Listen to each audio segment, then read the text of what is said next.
Kerajaan Kahuripan pun terbagi menjadi dua bagian dengan batas Sungai Ciptaan Pubarada yaitu Sungai Brantas.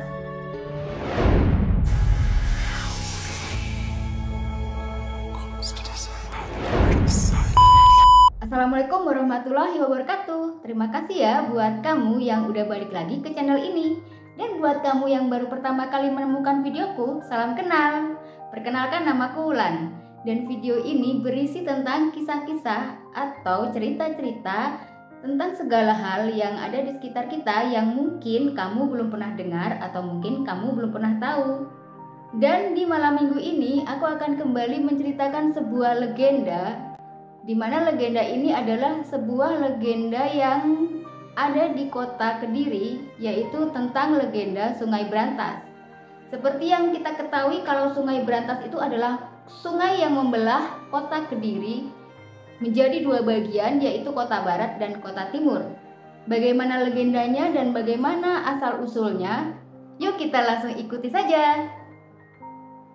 Tapi sebelum aku melanjutkan ceritaku, jangan lupa untuk dukung terus channel ini supaya lebih berkembang dengan cara subscribe, like, komen, dan nyalakan notifikasinya supaya kamu nggak ketinggalan cerita-ceritaku ya. Pada zaman dahulu kala, di Jawa Timur terdapat sebuah kerajaan yang besar. Kerajaan besar itu bernama Kerajaan Kahuripan, yang dipimpin oleh seorang raja yang adil dan arif yang bernama Prabu Airlangga. Prabu Airlangga sendiri merupakan keturunan dari seorang raja yang berasal dari Bali yang bernama Raja Udayana yang memerintah sebuah kerajaan di Bali bernama Kerajaan Bedahulu dan berasal dari Wangsa Warmadewa.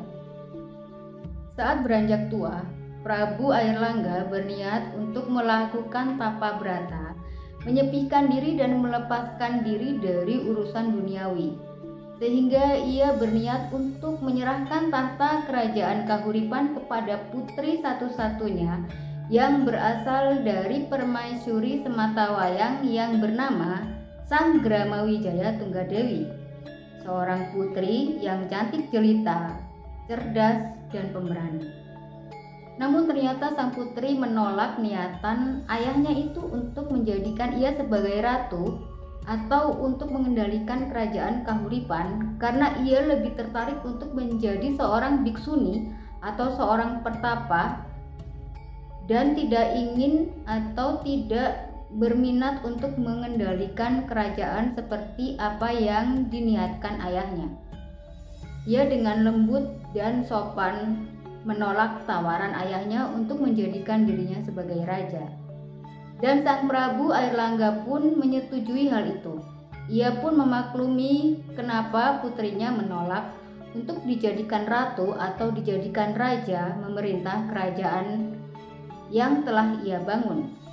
Sang putri bahkan meminta restu kepada ayahandanya untuk melakukan tapa brata di sebuah goa yang terdapat di lereng atau di kaki gunung Klothok yang bernama Goa Selomanglen. Dan sekarang wilayah tersebut masuk ke dalam wilayah Desa Pojok, Kecamatan Mojoroto, Kota Madya, Kediri. Ayahandanya pun memberikan restu kepada sang putri, dan sang putri pun pergi untuk melakukan tapa brata. Dan demi menyempurnakan penyepiannya, sang putri pun mengubah namanya menjadi Dewi Kilisuci. Dan setelah kepergian putrinya, Prabu Airlangga pun mengubah rencananya dari yang tadinya berniat menyerahkan kerajaan Kahuripan kepada sang putri, kemudian berubah diserahkan kepada dua putranya yang berasal dari Selir. Dari Selirnya itu, sang Prabu pun mendapatkan dua orang putra yang bernama Sri Samarawijaya dan Mapanji Garasakan.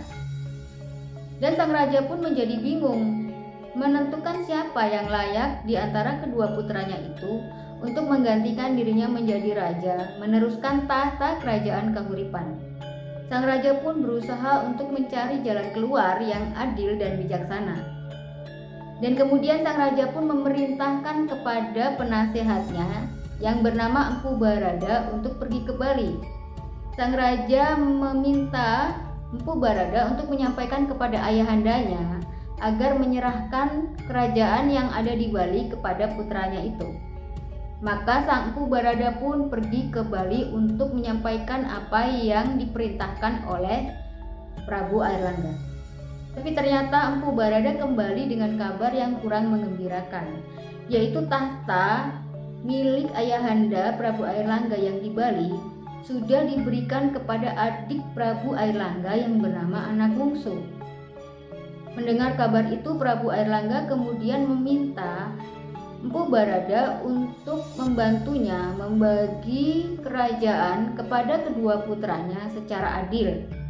Prabu Airlangga berpesan kepada Empu Barada agar bisa membagi kerajaannya secara adil dan wilayahnya harus sama besarnya. Dan sang Empu Barada pun menyanggupi. Ia berjanji untuk membagi wilayah kerajaan Kahuripan dengan wilayah yang sama besar dengan adil. Dan sang Prabu pun menyetujui. Bahkan beliau bertanya dengan cara apa ia membagi kerajaan wilayah yang luas secara adil dan betul-betul sama besar.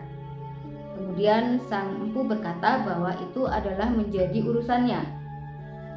Ia meminta waktu untuk bisa melakukan atau mencari jalan supaya bisa membagi dua wilayah kerajaan Kahuripan itu sama besar dan sama adilnya.